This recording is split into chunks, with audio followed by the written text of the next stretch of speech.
அழுகையுடன் இந்த உலகில் பிறந்தோம். ஆனால் அந்த அழுகை கூட ஒரு உயிரின் தொடக்கம்.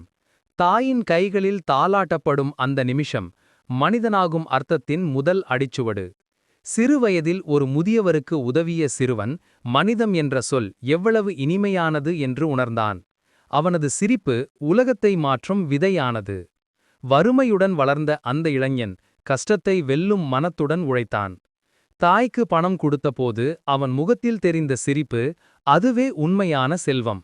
மழையில் நனைந்து பசி கேட்ட குழந்தைகளுக்கு உணவு வழங்கிய அந்த மனிதன், உண்மையான மகிழ்ச்சி பிறருக்காக வாழ்வதில்தான் என்பதை நிரூபித்தான். வெற்றி அவனை மாற்றவில்லை. செல்வம் வந்தபோதும் அவன் மனுஷனாகவே இருந்தான். உதவி கேட்ட முதியவரை அணுகி அன்புடன் கையை நீட்டினான். அதுவே மனிதத்தின் உயரம். முதுமையில் கூட அவன் அன்பை விதைத்தான். நடுங்கும் கைகளால் மரம் நட்டான். குழந்தைகளுடன் சேர்ந்து சிரித்தான். என் பிறந்ததற்கான அர்த்தம் இதுதான் என்று மனதிற்குள் சொன்னான். காலம் முடிந்தது, ஆனால் மனம் அமைதியாக இருந்தது.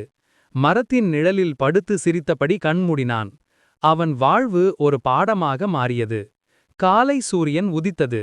அவன் நட்ட மரத்தின் கீழ் குழந்தைகள் விளையாடுகின்றனர், பறவைகள் பாடுகின்றன. ஒலிக்கிறது ஒரு உண்மையான வரி. மனிதனாய் பிறந்தோம், மனிதனாய் வாழ்வோம், மனிதனாய் இவ்வுலகை விட்டுப் போவோம்.